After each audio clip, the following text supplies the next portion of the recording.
Today's rather special. I've been given an exclusive invitation to visit a country house deep in the heart of the Cotswolds and to meet the man who has spent the last 30 years creating one of England's most important contemporary gardens.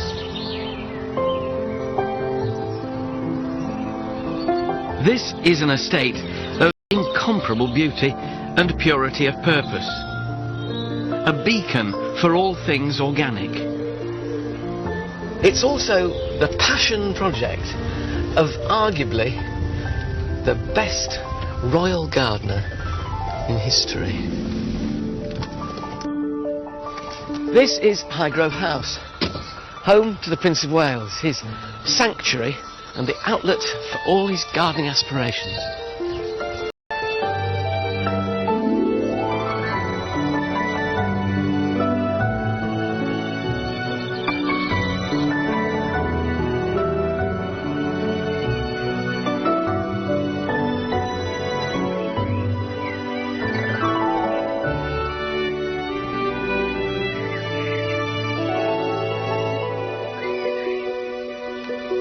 If you want to look into the heart of the future King of England, then you'd look no further than his own private garden.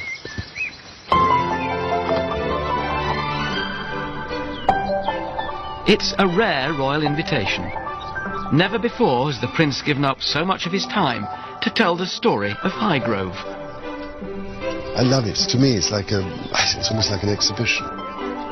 I want to know why these gardens became an organic rallying cry and find out what it's been like to deal with decades of criticism. Bewildered, frankly, as if you were doing something positively evil. Above all, what does this sanctuary and private home mean to the man who will be king? Well, everything I've done here, it's almost like your children, really. Every tree, everything has a meaning and belonging, really.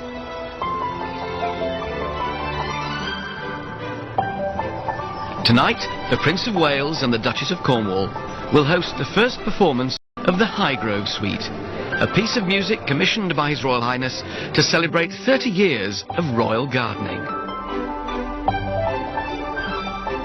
In the meantime, I've been given unprecedented access to Prince Charles, the Highgrove team, and these 15 acres of intricately varied grounds with their wildflower meadows, oak temples, with a grand vista that's become synonymous with Highgrove, the Time Walk. Of all the views here, so this, I guess, is the one which is the most iconic. The one which people would say, oh, that's Highgrove, I know that Time Walk. What did it look like when you came here? Well, it was extraordinary when you think about it. It was just a brown path that came across here, went out there, and grass. And the brown path that went down there, and the brown path that went round there. And, there was nothing here at all. The thing that might surprise a lot of people is how comfortable it feels. It's not over-manicured, over-primed. I hate all that. No, I like, as you know, I like working with nature. Yeah. You see, I actually planned everything in this myself. I did the whole thing, and I chose all the plants. And I put everything in the wrong place, basically. All the short things at the back, the tall things at the front.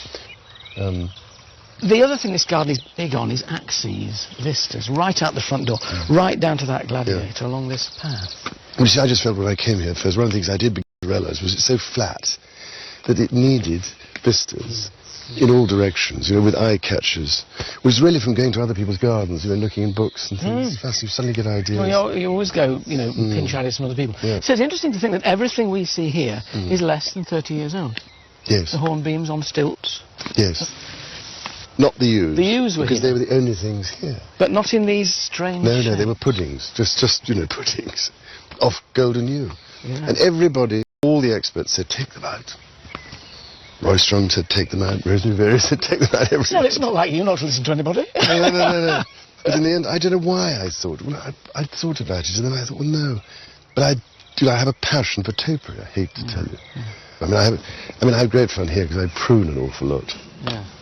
I have my secateurs and my saw. Great therapy. Oh, it's terrific. But because I planted so many trees out everywhere. Yeah. And so wherever I go and walk now, I was sawing off. Well, that happens, isn't it? The thing about gardens is they don't stand still. No. It's not like furnishing a room and it stays and you dust it occasionally.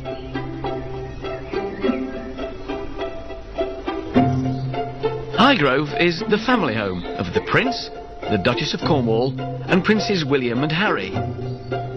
This Georgian building of neoclassical design was built around 300 years ago. But the house was virtually destroyed by fire at the end of the 19th century and had to be rebuilt, passing into the ownership of Prime Minister Harold Macmillan's son Maurice before the Prince bought the property in 1980 with a view to creating a future family home in the countryside. You could have chosen any house and land anywhere, so why this one?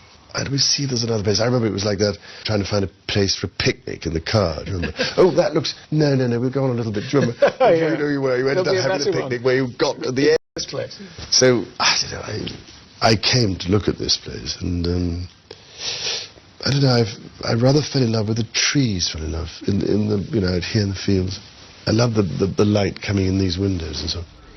But Highgrove 30 years ago was a rather modest property, similar to many country houses found in countless English villages.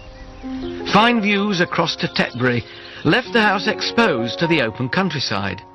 The Prince turned to one of the country's most respected garden designers of her generation, the then Marchioness of Salisbury. This doyen of the organic movement and custodian of the historic gardens at Hatfield House was initially underwhelmed by Highgrove. But of course it looked rather bleak, and it was, although it did have trees, it had nothing, no rail garden surrounding it.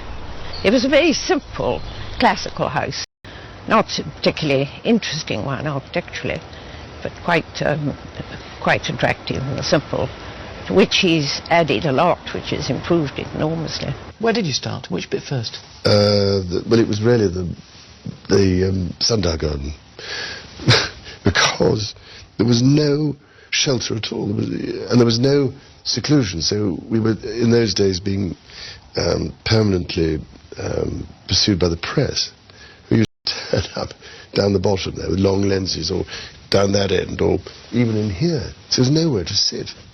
And so it seemed to me the most important thing was to give him this privacy by planting hedges, high hedges, and possibly a gateway in particular. Today, the hedges may have fenced out the paparazzi, but there's an irony here. Now, more people get to see Highgrove than ever before. Last year, His Royal Highness shared the grounds with 34,000 visitors.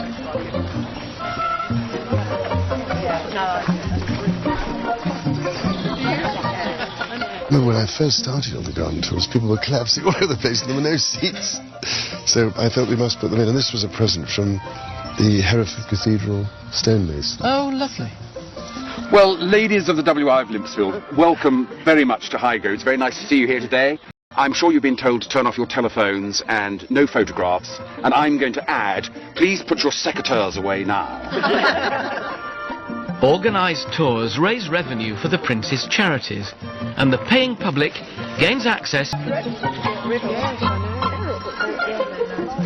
They see all of the garden. There's not a bit that is kept private. They see it all. They walk very close to the house, and most people are really impressed that they actually get really close to the front door and really close to the windows in the sundial garden. So they have a very sort of intimate relationship with the house and the garden in the time that they're here.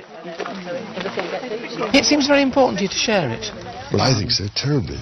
It's the whole point for me.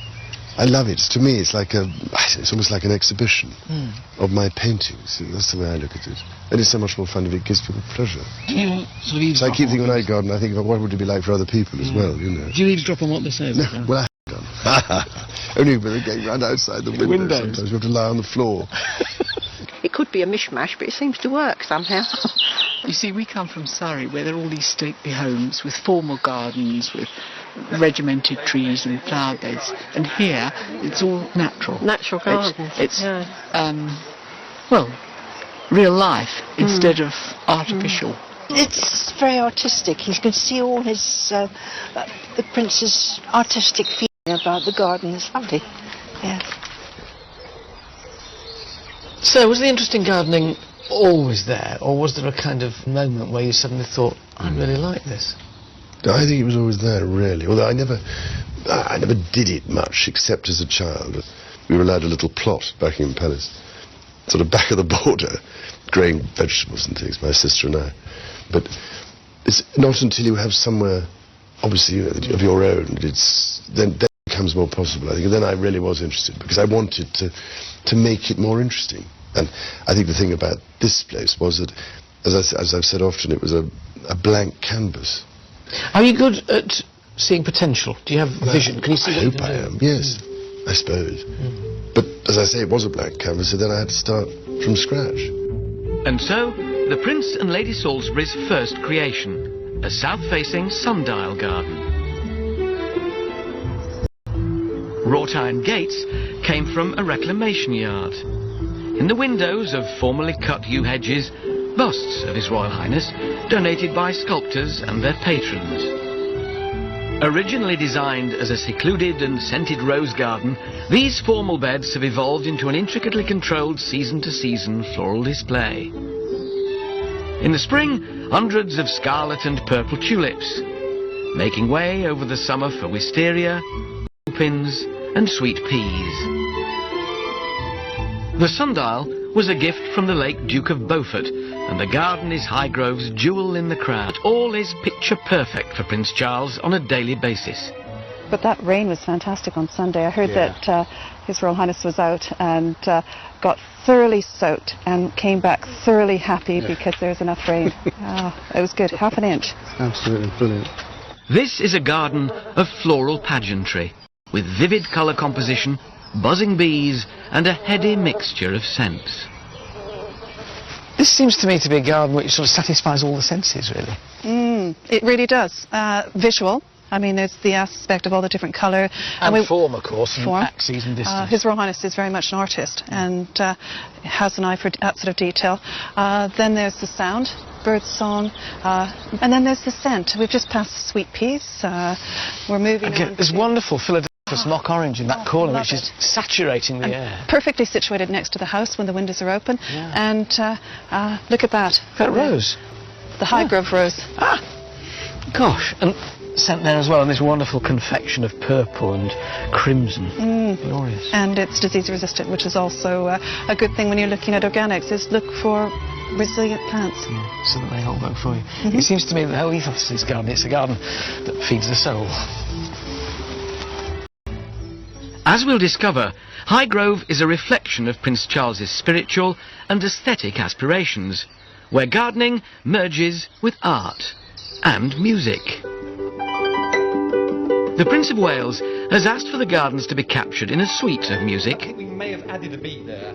It'll feature his very own harpist, Claire Jones. I did, just to make And the composer who has the task of taking the gardens and translating them into harmony is Patrick Hawes. I hope that this will be music which will speak to the Prince of Wales, because it's his garden. I mean, there's going to be a lot of people there at the premiere who can enjoy the piece of music as a piece of music, and there's going to be a garden tour just before the concert, so they can identify the music with the garden. It's such a wonderful, exciting prospect that you can put something like a piece of music to this original idea that the Prince of Wales has had. It's such a great, fantastic opportunity to really create something that's very personal for him. This half-hour suite of music reflects Highgrove's grand design to garden in harmony with nature. But the embracing of organic principles has been a long and lonely road. For many years, the Prince of Wales seemed like a voice in the wilderness, as he warned of the perils of flying in the face of nature. Interesting, then, that those early concerns have since become matters of worldwide importance. When did the organic principles, as it were, in espousing them... I think I've said endlessly that even in the 1960s when I was a teenager, I hated what was going on in destroying and pulling up and tearing down and destroying all the wild places. It seemed to me going too far. And so many of these things, taken hundreds of years. And what you can destroy in one day, it takes forever to recreate lost habitat. But so I think also felt increasingly that, you know, the chemical approach and the agri-industrial approach was not something that could ever last. It was, to me, not something that was durable or sustainable in the long run. So it seemed to me the health of the soil was suffering and everything else. So we had to, I felt, adopt a system which understood the need to have a healthy soil. And as I've said before, we have to rediscover the absolute central importance, critical, urgent importance of working in harmony with nature. We spent too long ignoring and denigrating her and walking all over her. Look at the result. She comes back and hits us in the teeth, big time. So, with the raison d'etre established, it was time to get creative. Highgrove has a look, a style, a managed wildness crowned by eclectic eye-catchers, sculpture, temples, and ornate creations. These surprising contemporary takes on classical form are not necessarily what you'd expect, and out of the many leading designers who've contributed to Highgrove, one couple have made their mark more than any others.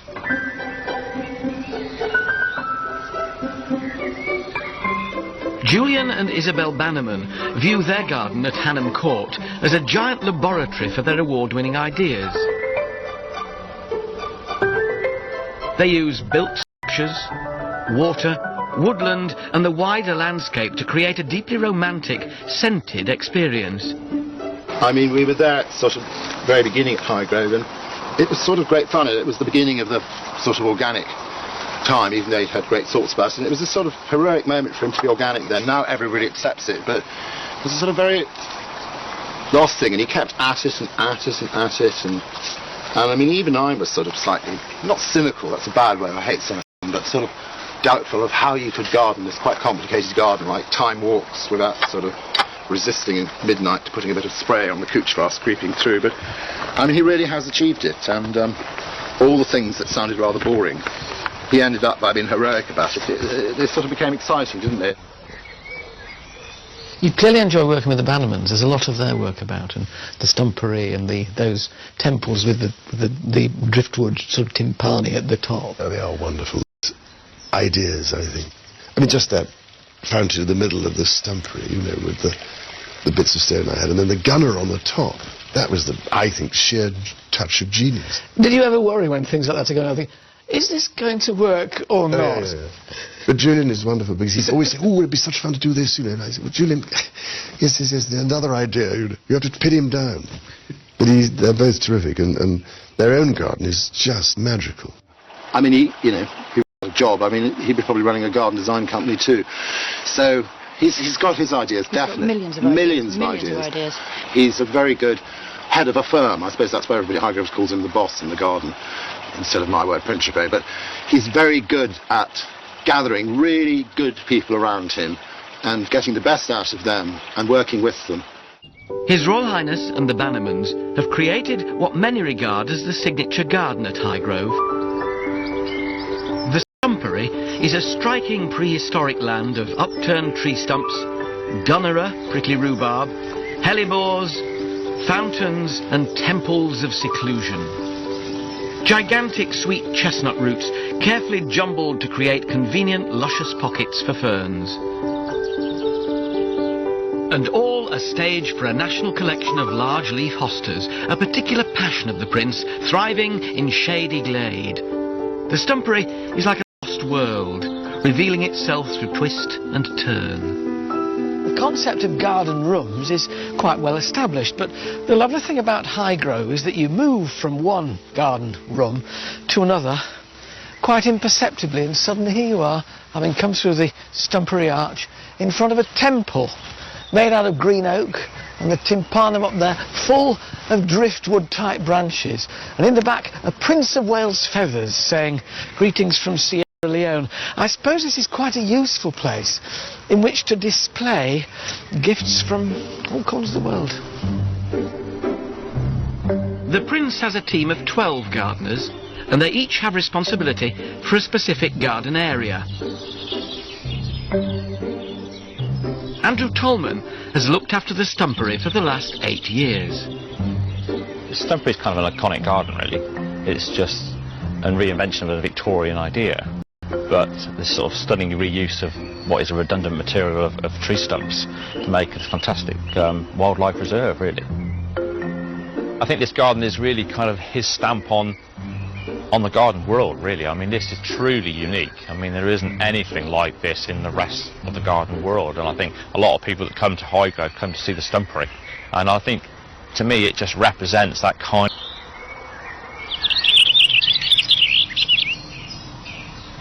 This garden is now probably something like 12 years old, and that's given chance for various wildlife to make it its home, really. And this garden is now full of things like hedgehogs, toads, newts, slowworm, snakes, all the things which for us are brilliant because they eat all of our slugs instead of eating our hostas. But they provide that kind of natural balance, and which is what we're really after. And it's noticeable in here, I think, of having worked in places where they use pesticides. The big difference in this garden is the sheer amount of wildlife, and the sheer amount of bird song is just absolutely phenomenal. I've never worked in a place with the amount of bird song.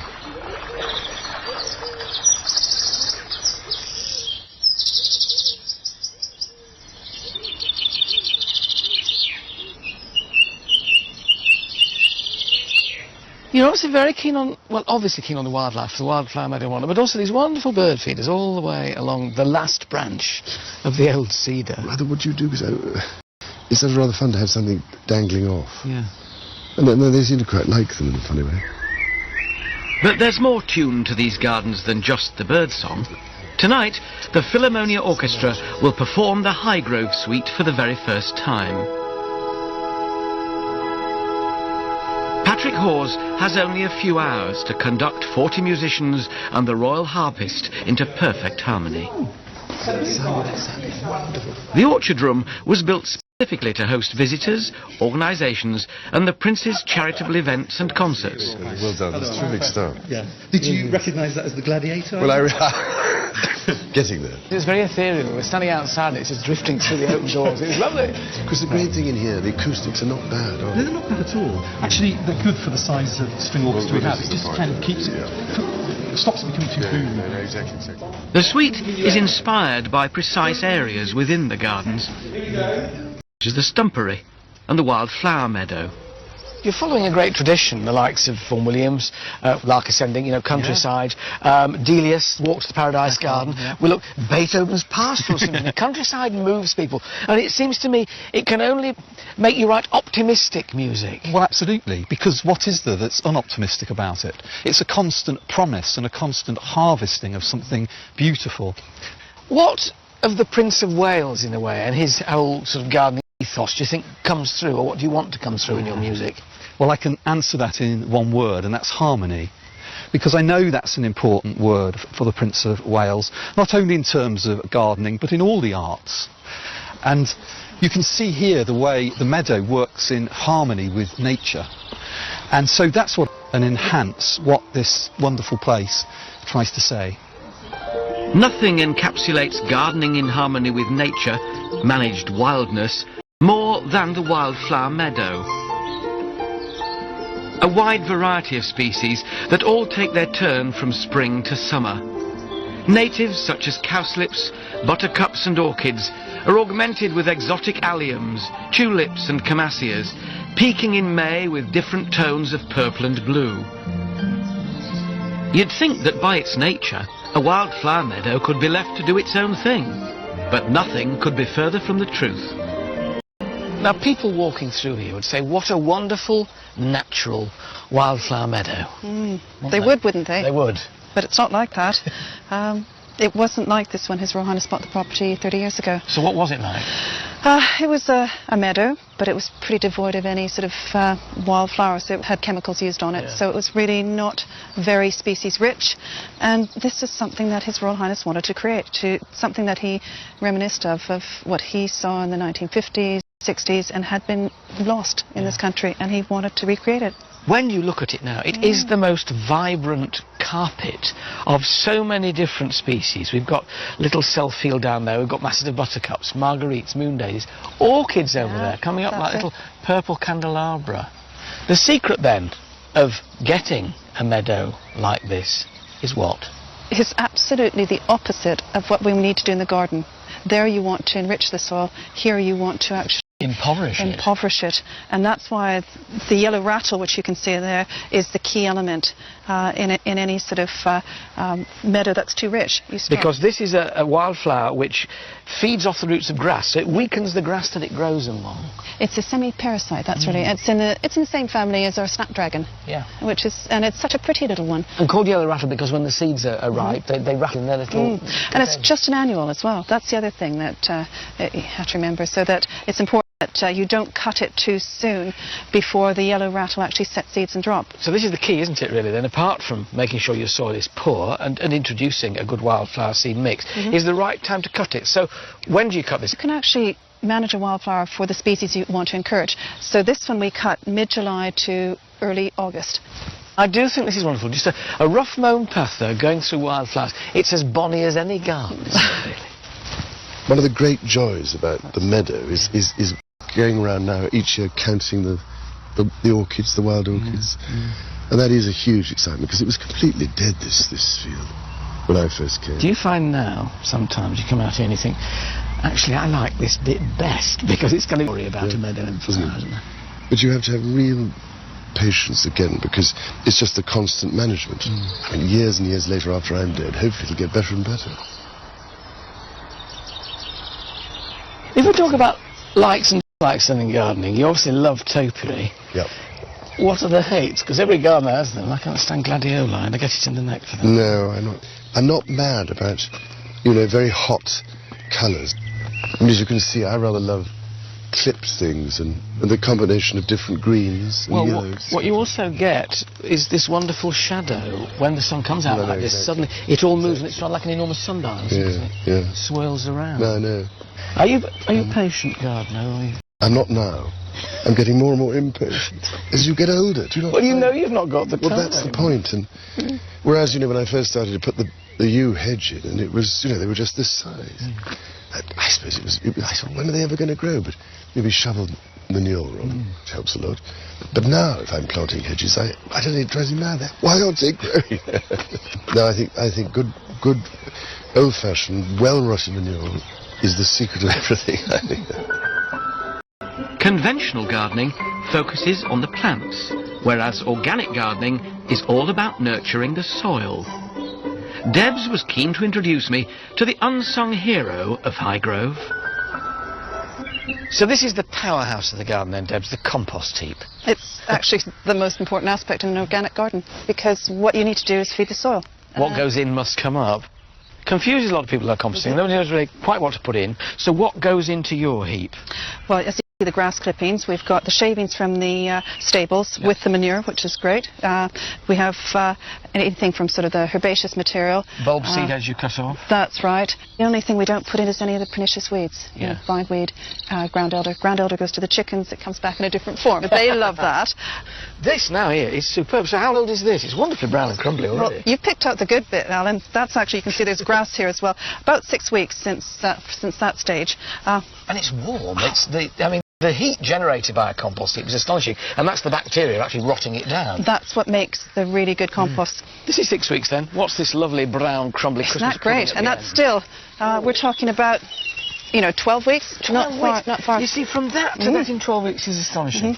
I've always found the secret at home is mixing everything together, keeping it relatively firm so it doesn't dry out, and relatively damp, but nevertheless not soggy. That's right, and that's why turning it gets air into it, and air is a really important aspect of it, so that all the bacteria and everything can actually work properly. So this now is ready when you want it to go back? No. We've got it composted down, but it still needs to sort of age like a good wine. It needs weight. You must be grateful for it at this point. No. It does need to mature because it's actually just too hot still to put on the garden. So you let it mature, and literally you can see we've got the next one, which is sitting there, and that's almost. I don't believe this. 4 stages of compost. Not just 2. So start to finish, how long? 12 weeks to get to where it's really well sort of processed, but then, to be honest, I'd rather leave it for 4 months to 6 months before we actually put it on the garden. So it's the panacea for all ills, but how much of it do you produce in a year? A heck of a lot, and not enough. It's the trouble in the garden, the 2 things that are never big enough. 1, your greenhouse, 2, your compost heap.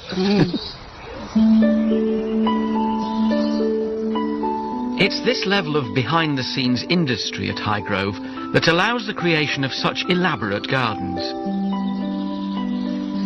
you go, there's a richness of detail, whether it's the path you're walking on here with these stones on end, or the wonderfully weathered stumps with ferns billowing from them, carvings on the back of gazebos and summer houses like this one.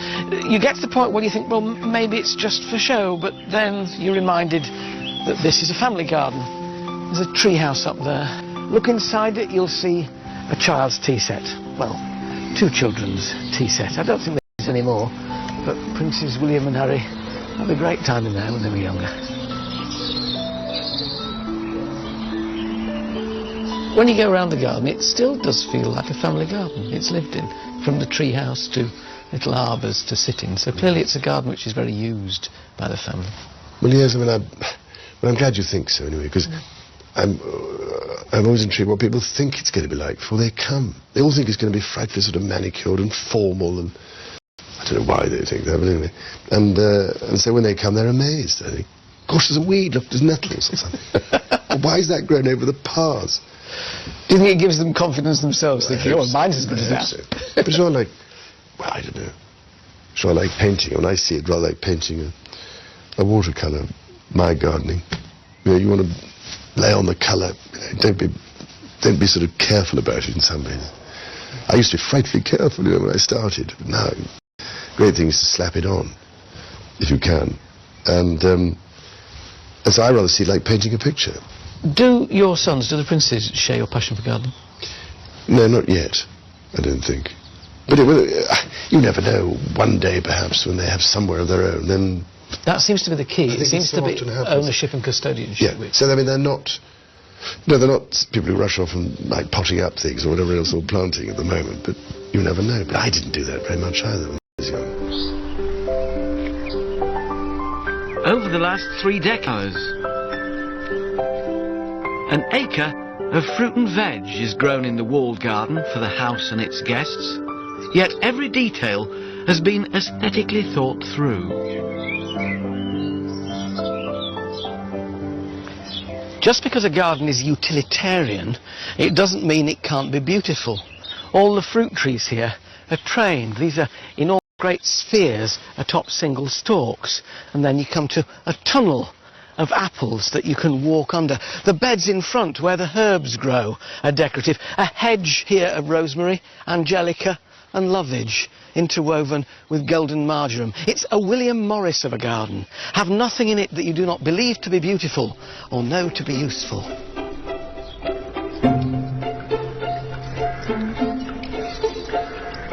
Now, people always say it's all right having an organic garden in a flower garden, but the place where you're really tested as an organic gardener is in the kitchen garden, because it's here that, you know, pests are most troublesome, if you like, pests and diseases. What are the secrets then, do you think, Deb, of having a good organic kitchen garden? Well, you feed the soil so that you have the plants are as healthy as they can be, so that they can resist disease. That's one element. And you can see the muck that we've got in here, well-rotted farmyard manure. And the great thing about, of course, when you get all that muck in there is it helps hold on to moisture, because they need to grow evenly without being checked. That's right. How do you make sure, though, that you get wildlife into a walled garden like this? Well, it's encouraging habitat for them. So we've got fruit trees, which the birds can actually feel at home in there. They're not... There's a wonderful arch of apple trees. It's beautiful. And it provides protection for the birds, but don't forget the insect life as well, because there are beneficial insects that we want to encourage. And so this is a little hedge which is just super. It's germander, and late June into July it comes up into flower. The flowers encourage the hoverflies, the butterflies. And the bees and whatnot come and pollinate your crops as well. So it's a whole, again, the cycle's evident, isn't it? It really works. What do you do, looking at these spuds here, with things like potato blight, which, you know, when a certain amount of atmospheric humidity occurs, your potatoes are going to get blight. How do you deal with that when you're organic? It's making sure you keep an eye on everything, and as soon as you see blight, you cut down the foliage. You don't want it to go down and through the tubers, and so literally getting the foliage down as soon as you see any form of blight. So is it what you call active management? Active management. The organic produce from the estate is now an internationally recognised brand, established against the odds of mainstream thinking. It's easy to forget now, because organic growing is so popular, just how unusual and offbeat it was 25, 30 years ago. Well, you had to put up with all the unbelievable stuff. That you were going backwards and it was irrelevant and it wouldn't work and all this stuff. Royal miles of all his time. And when we first started doing the organic and the landscape, I mean, I think everybody thought he was potty, and I used to feel very sorry for him and annoyed. But he'd get this sort of criticism, what is he up to? And nobody would take it seriously. And, well, blow me, I'd like to say something a bit stronger than that. He's proved him totally wrong, and it's quite a, hard thing to have done in those early days, because as a sort of member of the royal family, you have to be a bit careful, not tread on too many people's toes. You got a lot of flack. Did you ever feel like giving up? I've had a lot of for a lot of things. But it's slowly funny how it goes round. But no, of course not. Oh, well, yes, maybe. No, I didn't know, because I knew what I was doing. Dispirited now and again, but still determined. Oh, yes. Yeah. But, I mean, bewildered, frankly, by it. As if you were doing something positively evil. Potty this and potty that, and loony this and loony that. What's the harm in it? It's nothing mad or eccentric about it. I mean, if you've grown that little bulb, or even probably planted a lily seed and see it grow, you have that relationship with your plants, but it's mocked as though it's something half potty to do. I'm afraid I love the country, and I like being in touch with things. Of course, I happily talk to the plants, of course, the trees and all these other things. Listen to them. I think all gardeners do. But I mean, I think it's absolutely crucial, as far as I'm concerned. I never forgotten putting in the reed bed sewage treatment system. That kind of thing. But no, all sorts of people came to have a look, and they still do. And I was so funny, because we got a wonderful piece of paper from the German gentleman who helped put it up, and said, "You are now the proud owner of the sewage garden." Wonderful. And so I am the proud owner of the sewage garden. But no, I just knew that was the direction. I mean, it's been like that with everything I've done. Prince Charles has always insisted that all Highgrove's water and waste be recycled. The runoff from the roofs and all the royal bathwater goes back into the grounds. Even the drains flow directly into a garden designed as a sewage processing plant. So does all the waste product, as it were, from the house and the estate come into this place here? That's right. From the orchard room, from the main house, from all of the staff facilities. So what are we looking at here now? We've got an enormous sort of stone-sided tank, in effect, filled with Phragmites, Norfolk reed. And they act as a natural filter, filtering that sort of raw liquid sewage. And then what we see trickling out of here is the first stage of purification. So you can see it coming across this bit of pavement here, and into this enormous boggy area here, which has got these coppiced willows. That's the next filter system. And willows embraces here, where it's going through the Norfolk reed, then through the willow, carries on. You never know, one day perhaps, when they have somewhere of their own, then... That seems to be the key. It seems to be ownership and custodianship. Yeah, so I mean, they're not people who rush off and like potting up things or whatever else, or planting at the moment, but you never know. But I didn't do that very much either when I was young.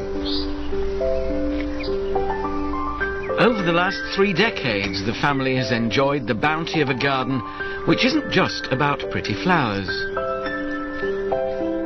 An acre of fruit and veg is grown in the walled garden for the house and its guests, yet every detail has been aesthetically thought through. Just because a garden is utilitarian, it doesn't mean it can't be beautiful. All the fruit trees here are trained. These are enormous great spheres atop single stalks, and then you come to a tunnel of apples that you can walk under. The beds in front where the herbs grow are decorative. A hedge here of rosemary, angelica and lovage, interwoven with golden marjoram. It's a William Morris of a garden. Have nothing in it that you do not believe to be beautiful or know to be useful.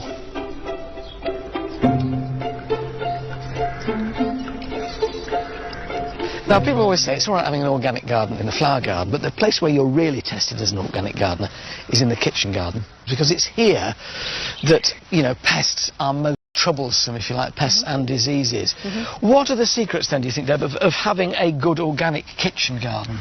Well, you feed the soil so that the plants are as healthy as they can be, so that they can resist disease. That's one element. And you can see the muck that we've got in here, well-rotted farmyard manure. And the great thing about, of course, when you get all that muck in there, is it helps hold on to moisture, because they need to grow evenly without being checked. That's right. How do you make sure, though, that you get wildlife into a walled garden like this? Well, it's encouraging habitat for them. So we've got fruit trees, which the birds can actually feel at home in. They're not... There's a wonderful arch of apple trees. It's beautiful. And it provides protection for the birds, but don't forget the insect life as well, because there are beneficial insects that we want to encourage. And so this is a little hedge which is just super. It's germander, and late June into July it comes up into flower. The flowers encourage the hoverflies, the butterflies. And the bees and whatnot come and pollinate your crops as well. So it's a whole, again, the cycles, everything, isn't it? It really works. What do you do, looking at these spuds here, with things like potato blight, which, you know, when a certain amount of atmospheric humidity occurs, your potatoes are going to get blight. How do you deal with that when you're organic? It's making sure you keep an eye on everything, and as soon as you see blight, you cut down the foliage. You don't want it to go down and through the tubers, and so literally getting the foliage down as soon as you see any... From the estate is now an internationally recognised brand, established against the odds of mainstream thinking. It's easy to forget now, because organic growing is so popular, just how unusual and offbeat it was 25, 30 years ago. Well, you had to put up with all the unbelievable stuff. That you were going backwards and it was irrelevant and it wouldn't work and all this stuff. Royal support for the organic cause provided acres of copy for the press. He was miles before his time. And when he first started doing the organic and the landscape, I mean, I think everybody thought he was poshy, and I used to feel very sorry for him and annoyed.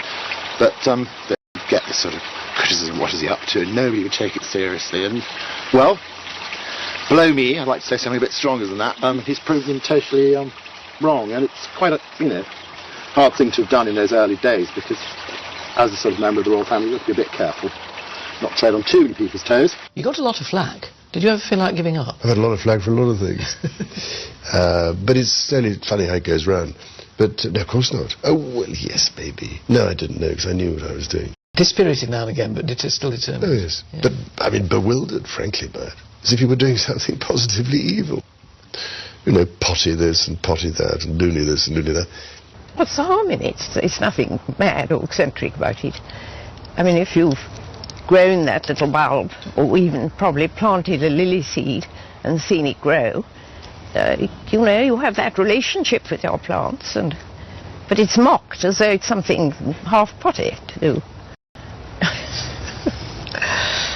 I'm afraid I love the country, and I like being in touch with things.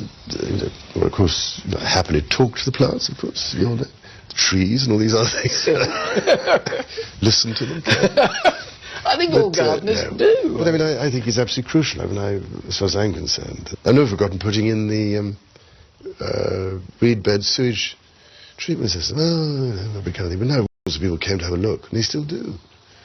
And I was so funny because we got a wonderful piece of paper from the German gentleman who helped put it up, saying, "You are now the proud owner of the sewage garden." Wonderful. And so I am the proud owner of the sewage garden. But no, I just knew that was the direction. I mean, it's been like that with everything I've done. Prince Charles has always insisted that all Highgrove's water and waste be recycled. The runoff from the roofs and all the royal bathwater goes back into the grounds. Even the drains flow directly into a garden designed as a sewage processing plant. So does all the waste... From all of the staff facilities as well. So what are we looking at here now? We've got an enormous sort of stone-sided tank, in effect, filled with Phragmites, Norfolk reed. And they act as a natural filter, filtering that sort of raw liquid sewage. And then what we see trickling out of here is the first stage of purification. So you can see it coming across this bit of pavement here and into this enormous boggy area here, which has got these coppiced willows. That's the next filter system, and willows have that capacity to do the same thing as to purify water. So we literally have belt and braces here, where it's going through the Norfolk reed, then through the willow, and carries on. What for you are the best moments in the garden? When do you feel most at one with it, don't you? Well, what I love is I do sort of evening patrols at the weekend and potter about, and that's when I notice things and weed and prune or, you know, saw off bits. So the physicality is important as well? Oh, vital. Vital. I mean, I love all that. Getting involved and doing it is what I enjoy. Because I'm sure most people come here and think I just give orders and don't do anything. I do. And Another thing I really love is laying hedges in the winter, you see. So that also is something that keeps you relatively sane, I think, and is very good exercise. Prince Charles's love of trees is well documented, and within a secluded glade in the Arboretum lies the Sacred Heart of Highgrove. Only the Prince may enter this small building, commissioned to mark the millennium. It's made entirely of natural materials, earthen walls, bath stone footings and pillars, with a Cotswold stone roof. For many of us, our garden is an escape, a sanctuary from the worries and the bustle of everyday life. So too is the Prince of Wales's garden, but within this larger sanctuary is a smaller one called the Sanctuary. Just think about it. The Prince of Wales is never, ever alone. He has security men, he has staff. He's seldom on his own, except in there. It has 4 doorknobs. Only one of them works. I don't know which one, and I'll never find out.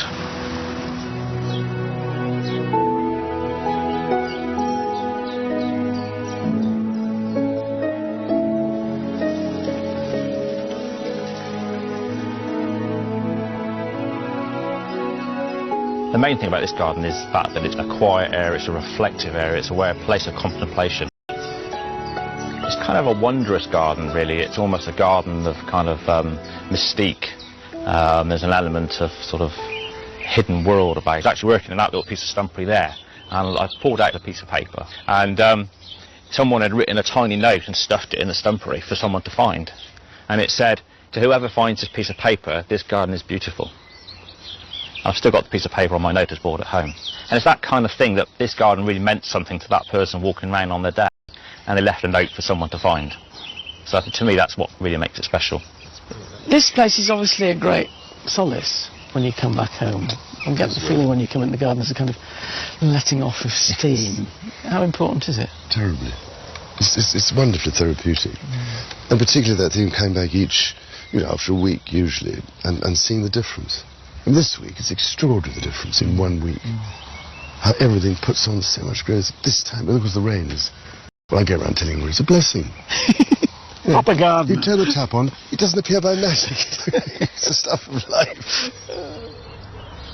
Much of organic gardening involves a leap of faith, a trust in nature. Do you get dispirited when it goes wrong? Oh, yes. But I think you become philosophical because you realise that it varies every year. So what goes wrong one year doesn't go wrong the next year. Nature is very good like that. If you have a bad year for potatoes, it isn't always a bad year the next year. You know.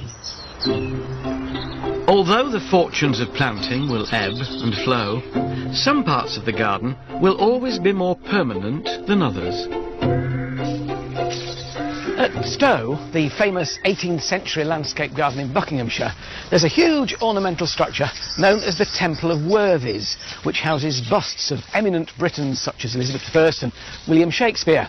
Well, the Prince has his own take on this with the Wall of Worthies, supporting busts of some of his greatest friends. Deborah, Dowager Duchess of Devonshire, Richard Charters, Bishop of London, Patrick Holden, head of the Soil Association, and underneath him, Tigger. That's where the Prince of Wales's favourite Jack Russell is buried. Well, can't get a better friend than that, can you?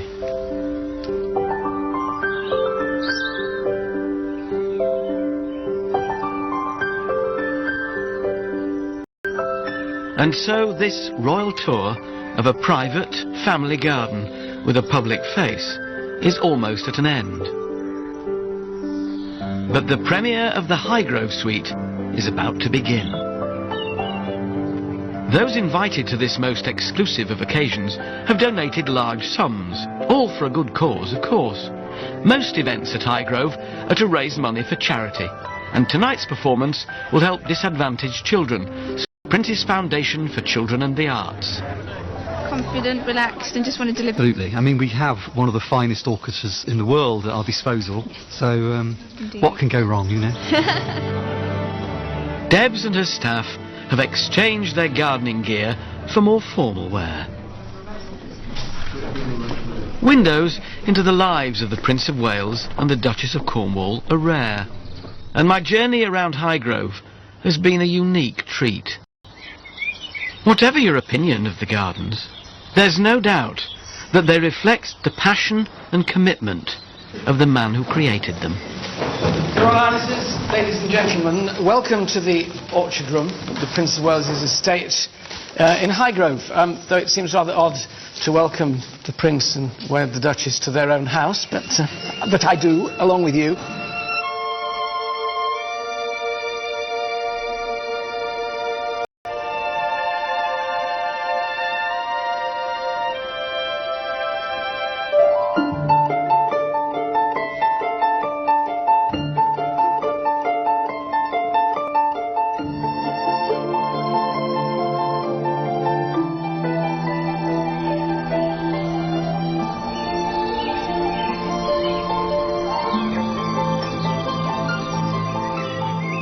Do you think you'll always keep Highgrove? You want to see it through to the end? Well, it'd be quite nice if I could shuffle off this mortal coil, but it's still here, yes. I'd be awfully sad, because, it's like, everything I've done here, it's almost like your children, really. Every tree, everything has a meaning and sort of belonging, really. Terrible thing, really. You mustn't get too attached. I try not to, but... It is clearly a family home. I shall have to detach myself, psychologically. Not yet a while. No.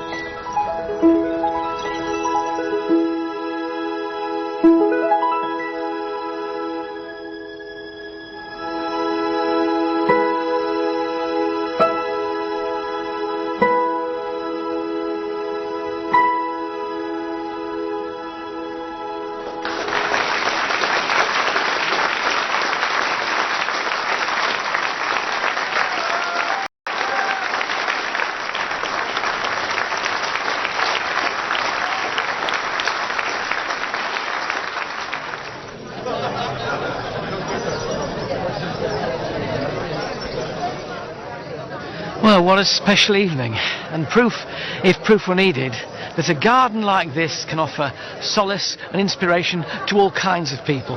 To those who walk around it and share a glass of champagne in it, to those who are in lines seem to love being here. That music might have stopped. Theirs will continue, hopefully for a long time.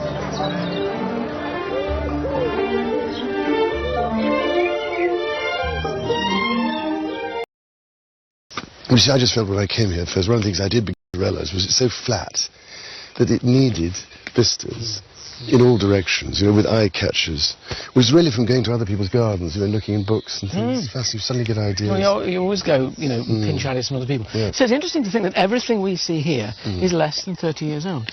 Yes. The hornbeams on stilts. Yes. Not the yews. The yews were because here. They were the only things here. But not in these strange No, shapes. they were puddings. Just puddings. Off golden yew. Yeah. And everybody, all the experts said, take them out. Roy Strong said, take them out. Rosemary Berry said, take them out. Everybody. No, it's not like you not to listen to anybody. No. But in the end, I don't know why I thought. Well, I thought about it, and then I thought, well, no. But I have a passion for topiary, I hate to tell you. I have great fun here, because I prune an awful lot. Yeah. I have my secateurs and my saw. Great therapy. Oh, it's terrific. But because I planted so many trees out everywhere, Yeah. and so wherever I go and walk now, I'm sawing off. Well, that happens, isn't it? The thing about gardens is they don't stand still. No. It's not like furnishing a room and it stays and you dust it occasionally.